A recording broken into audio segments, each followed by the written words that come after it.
Os que já encontraram, digam amém. Então, hoje Deus colocou essas duas palavras no meu coração. A primeira é essa daqui, Marcos 16. E a segunda é uma mensagem também sobre ressurreição, mas citada em Lucas, me fugiu agora o capítulo, 16, 24, se não me engano. E por que eu estou dizendo isso, né? Por que, queridos, eu estou dizendo isso? Exatamente, Lucas 24. Porque as duas falam sobre decepção. As duas falam. Pergunte para quem está perto de você: você já se decepcionou? Mas está muito fraco. Melhora isso, diga assim: você já se decepcionou? Já. Claro que já. E eu quero falar hoje de duas decepções. A primeira delas, já estou pregando, tá, gente? A primeira decepção é quando nós nos decepcionamos com nós mesmos. Quando você se decepciona com você. Você já fez algo e se decepcionou com você? Já, com certeza. A não ser que você não tenha esse senso crítico, autocrítico, né? E tem a outra decepção, que é quando nós se decepcionamos com o outro, que também é comum, porque as pessoas, elas estão suscetíveis a decepcionar a gente. Você quer ver uma coisa? Você coloca expectativa em alguém, esse alguém te decepciona. Mas ainda existe uma terceira decepção aqui, que é quando você se decepciona com Deus. Acontece, bom, basta você ler o texto que eu vou pregar à noite, dos dois discípulos indo a caminho de uma cidade chamada Emaús. Eles estavam decepcionados com Jesus. Por que eles estavam decepcionados? Porque eles acreditavam que Jesus seria o remidor de Israel, o libertador de Israel, mas ele morreu. Só que Jesus estava no lado deles. Então à noite eu vou falar sobre essa decepção. Estou dando um spoiler aqui, né? Não dá para falar dos dois textos agora. Agora eu quero falar da decepção que nós temos com nós mesmos. Vamos lá. Marcos 16, versículos 1 a seguir, diz assim: E passado o sábado, Maria Madalena, Salomé e Maria, mãe de Tiago, compraram aromas para irem ungir. E no primeiro dia da semana eles foram ao sepulcro de manhã cedo, ao nascer do sol.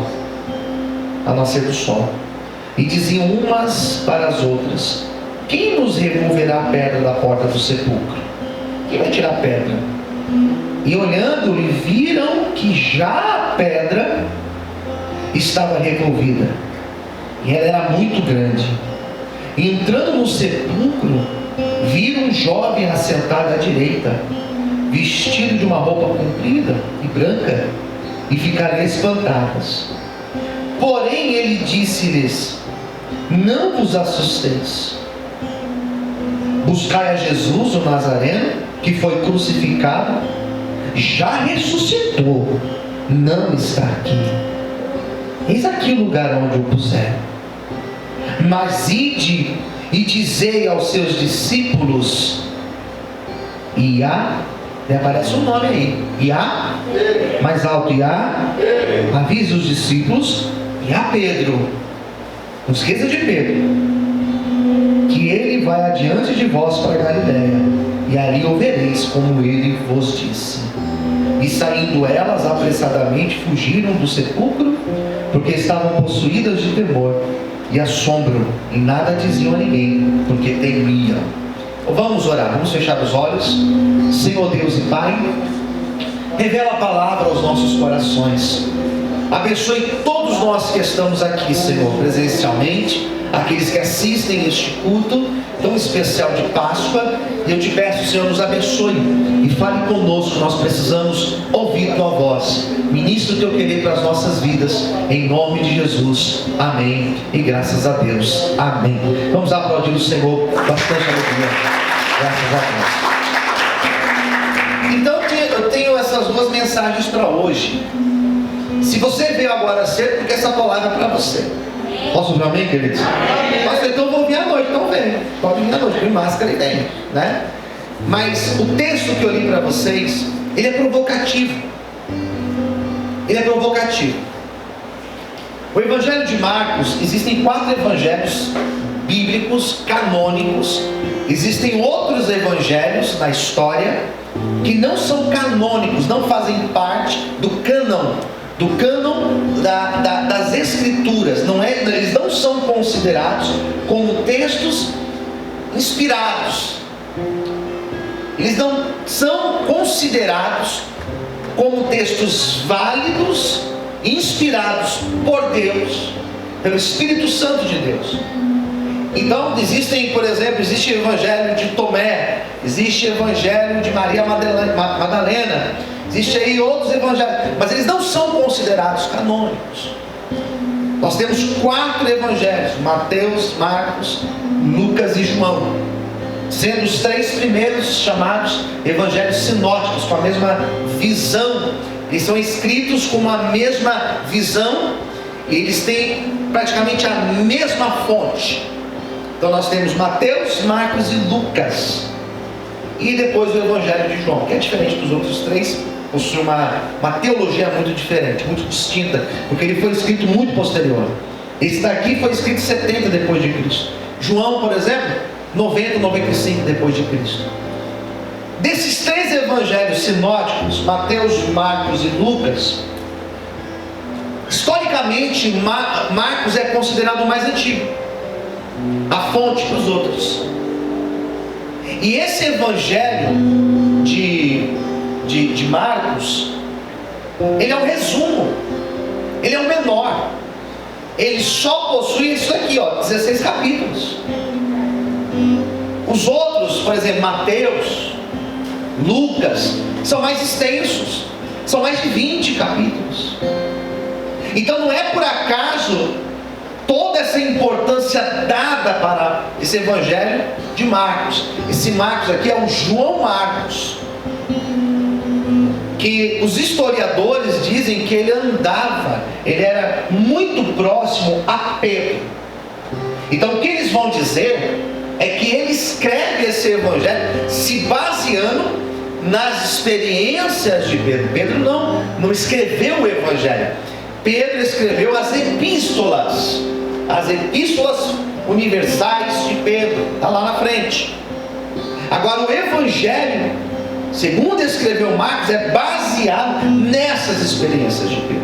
Então ele é mais curto. Por que ele é mais curto? Porque ele é uma espécie de um resumo da história de Cristo. E ele tem várias características diferentes. Eu não vou falar todas elas, porque eu vou dar um curso de Novo Testamento em breve, se nem já abriu ainda. Mas é um texto que ele possui essa característica diferente, porque ele mostra um Jesus, um mistério na imagem de Jesus. Jesus expulsava demônios e dizia: não diga nada a ninguém. Ele curava e ele dizia: olha, não diga nada a ninguém. Por quê? Porque existe toda uma lógica para isso. E não dá tempo da gente pregar numa manhã de Páscoa, mas existe uma lógica. Esse relato da ressurreição, ele é diferente. Ele é diferente de Mateus, ele é diferente de Lucas e diferente de João. Por quê? Porque ele tinha uma intenção diferente.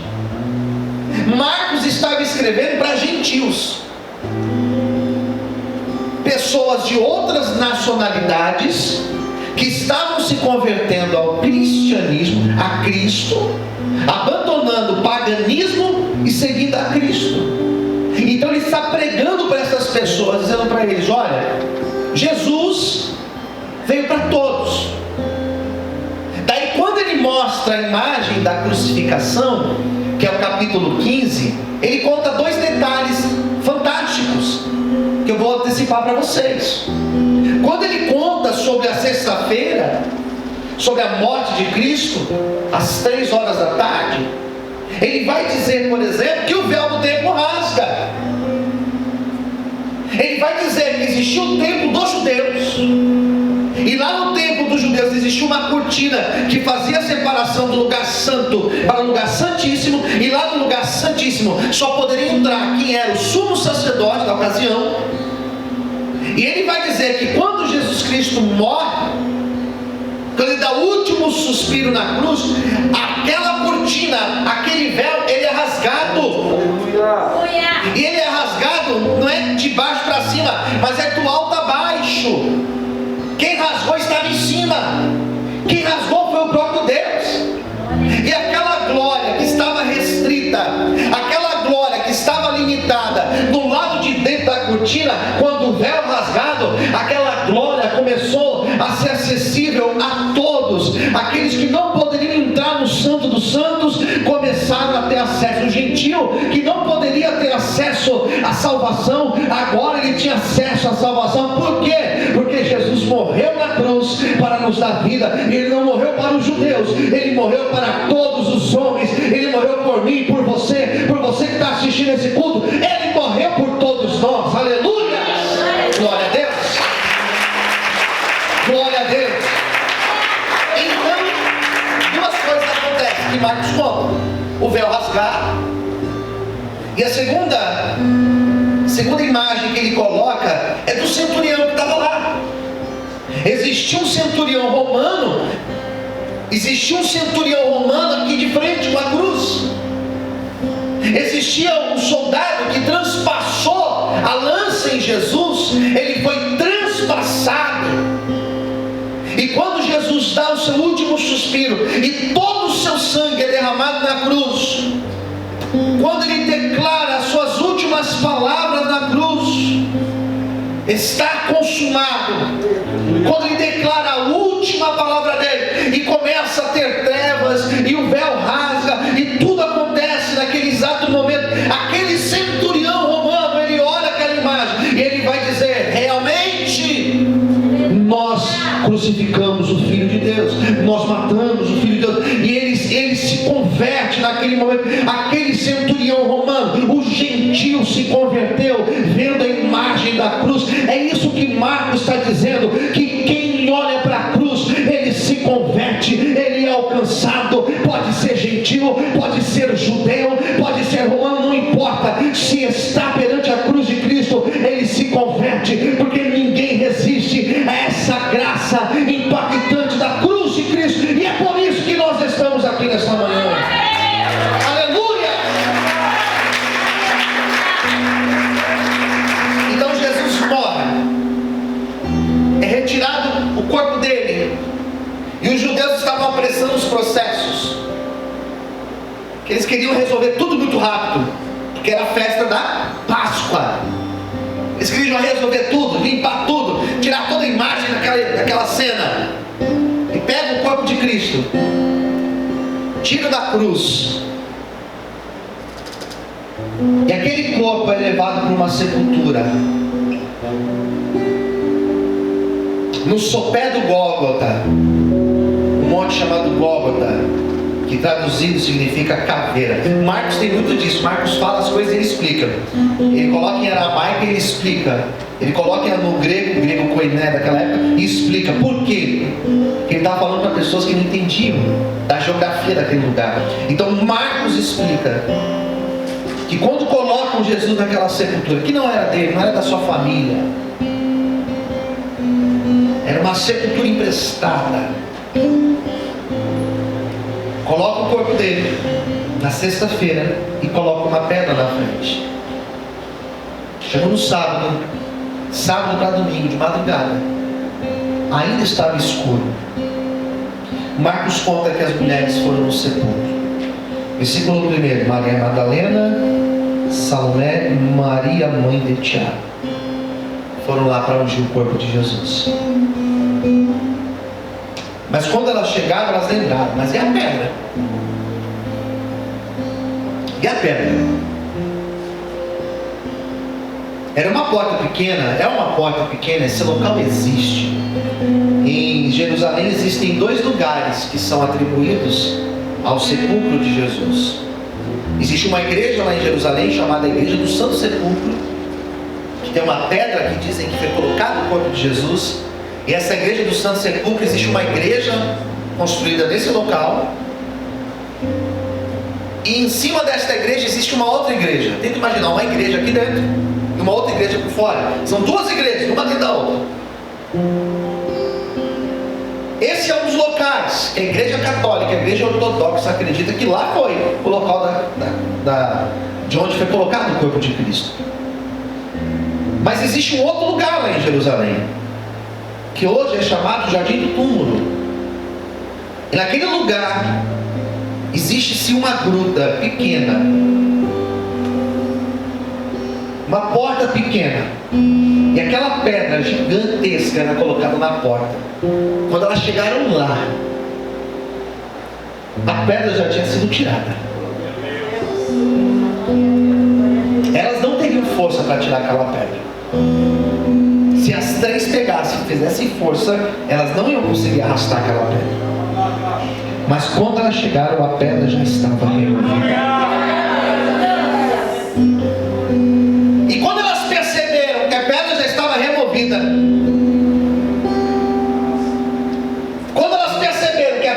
removida, elas não entenderam nada. Quem tirou? Por que tiraram? Mas a Bíblia vai dizer que quando elas foram se aproximando, existia um jovem lá dentro. E aquele jovem estava com um vestido branco, limpo, muito branco, comprido. E quando elas entraram, aquele jovem falou assim: por que vocês estão com medo? Não temas, porque o Jesus que vocês vieram ver, que elas estavam com as especiarias lá, com óleo para ungir, vocês vieram para ungir ele, mas ele não está aqui. Aleluia! Ele já ressuscitou, ele já cumpriu a promessa. O sepulcro já está vazio, pode ver, está vazio. Ele não está aqui, ele já ressuscitou. A boa notícia da Páscoa é que o Jesus que morreu na sexta-feira, no domingo pela manhã, ele já não estava mais lá na sepultura. Por quê, pastor? Porque ele ressuscitou. Nós não servimos um Jesus crucificado, nós não servimos a um Jesus morto, nós servimos a um Jesus que morreu e ressuscitou ao 3º dia, para a glória de Deus Pai. Aleluia! Aplaude o Senhor mais forte. Aleluia!